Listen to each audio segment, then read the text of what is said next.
We will not record the discussions, just Nice. only the lectures. Okay. Well, thanks for having me here.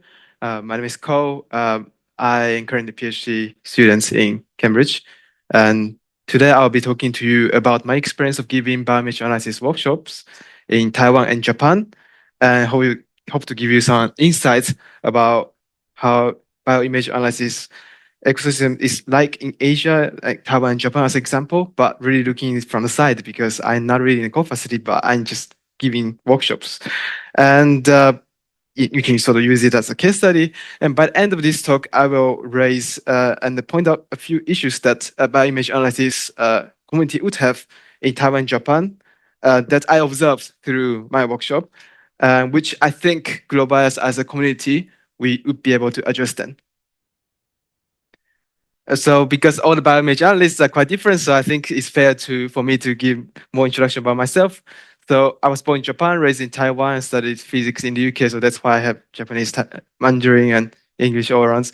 And I worked in microscopy image analysis before, and that's through then I learned image analysis and now PhD students in the UK.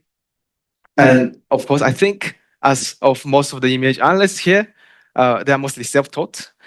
And I've been giving image analysis workshop in winter 2022 and 2023 for the last 2 years in Taipei and Kyoto. And I'll be sharing you about those interests here. So how I get started with image analysis workshops, trying to interact with people a bit more. So it's all started because while I was already doing a PhD in the UK, my future wife, well, gonna be my future wife. Yeah, would like to be. We're getting married next year. She is working in Institute of Physics in Taiwan, and she was doing analysis of stem cells, and she was trying to count lipid droplets inside the cells, and she spent lots of hours trying to circle lipid droplets. And I think it shouldn't really be the way to go. So I tried to teach her like how to do image analysis and all sorts. I found that there are actually lots of background knowledge that I thought for me it's very natural. But actually, for people who just came in to look at bioimage images, it's really difficult for them to have like computational thinking and also of thinking about images. So I decided, okay, how about I do a more foundational course for not just for one person but for more people. So I put sort of like market search. It's a diagnosis process, and so I decided to ask people what do they think is probably problems in image analysis in Taiwan. So this is the most interesting question. It's in Mandarin, but yeah. Read them there. Yeah, so of course. So this is about what do you think is the most biggest problem in image analysis in Taiwan? And resources, no one to discuss or whatever. So there are many answers. Sorry, they are in Mandarin, but I'll go through. So some of them say, "Oh, there's no one to discuss," and people have different professionalities, and difficult to find people outside of the comfort zone. I think this is a really problem. I don't know if it's a lot more in Asia than here, but people don't tend to talk to people in other labs in Taiwan. At least we don't know anyone from other labs. So. Yeah, not enough communication between people with different professionalities. Not enough discussion, difficult to get in, no one to discuss, no one to discuss again, difficult to collaborate.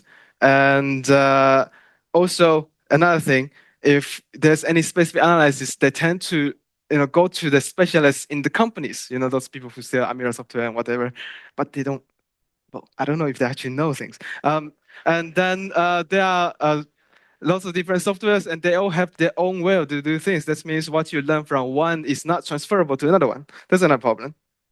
And lots of training is actually be done in the lab, but there's no really it's really depends on if your senior want to teach you or not, and don't know who to discuss and whatever. So if you summarize all of them, you can see a trend, you see. Three. So one is cannot find people to discuss. Second, limited resources. And third is no time.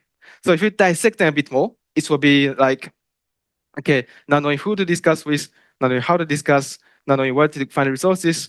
Resources are mostly in English, difficult to absorb. So this is something I want to dig deeper later. So no time, general property of scientists, I would say.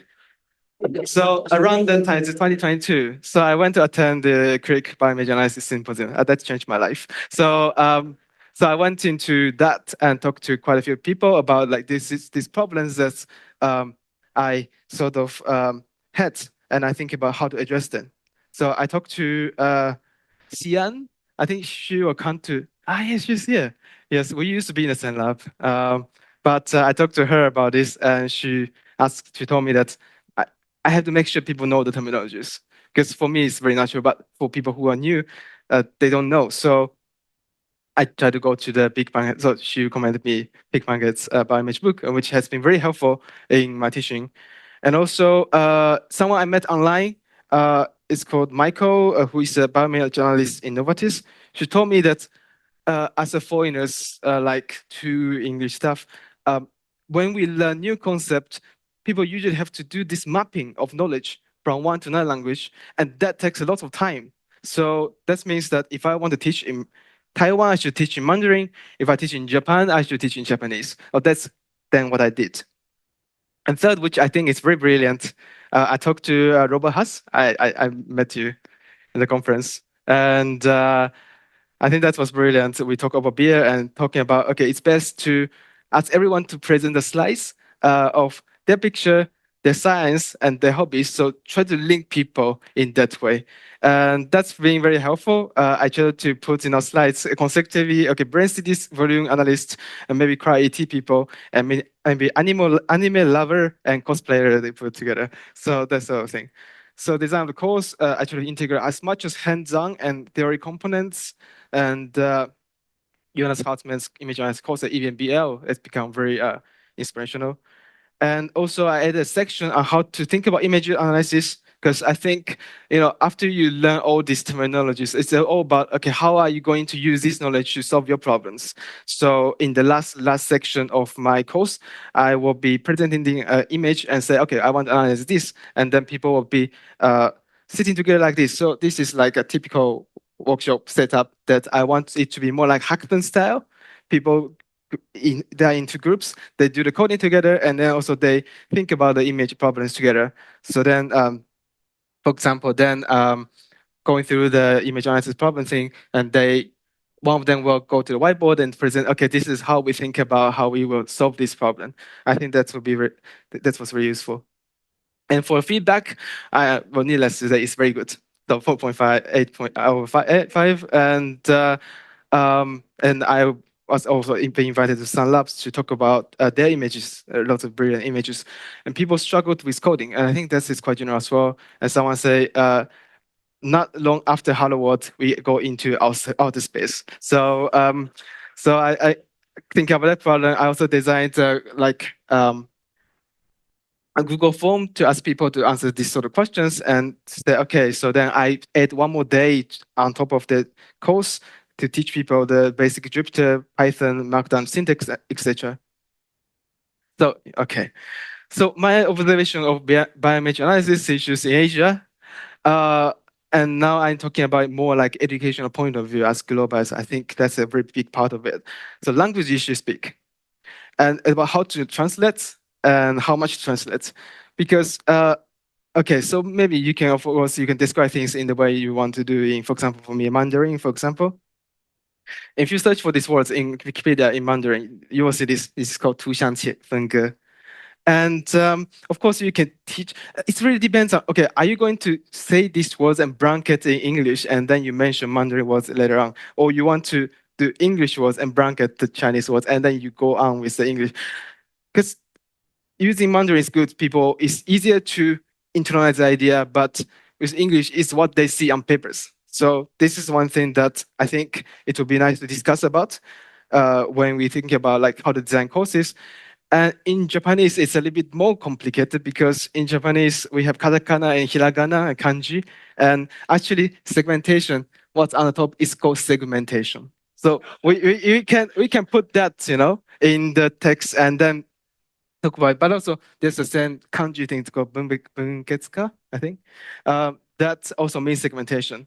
So me and Ko and Kota, we have been working on writing a Japanese textbook image analysis. We've been discussing about this as well. And also it's about the sustained network. Um, so online community does exist like image.sc, but the problem is that it's mostly English again. And the thing is that most people, when they learn English in Japan and Taiwan, we learn more about reading. Sorry, we learn more about reading and listening, but not much about speaking and writing. And people are very afraid to ask on image.sc. I mean, we did better in the image SC around the world that we ask people, okay, you can actually ask in Mandarin. That sort of make it more inclusive. But I think we need to talk a little bit more about this, thinking about people who don't speak English as their native language.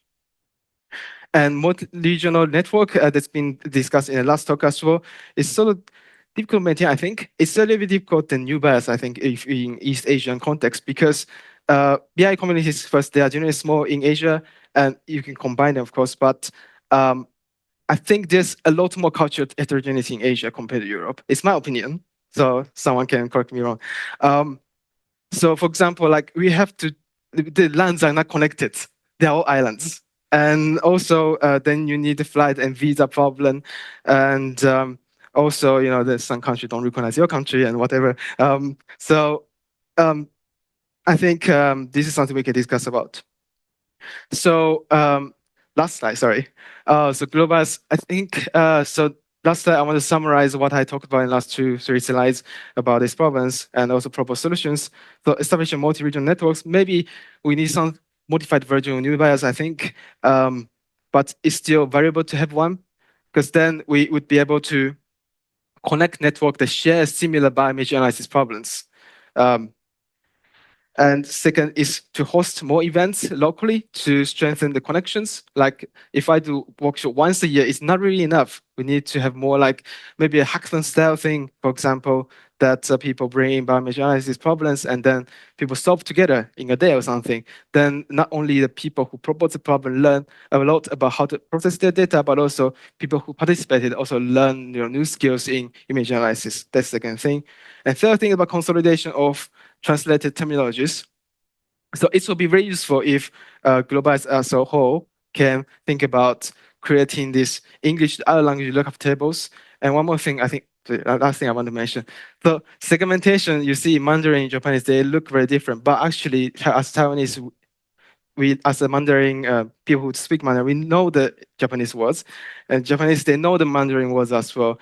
So I think there's lots of like opportunity to sort of standardize it. Because then because I search for segmentation, other European language, they all start with SEG something, something. So I think it's a good idea to maybe think about, okay, is there any way to standardize it? And also make, a list that, okay, this is a formal definition, and we think about it this way.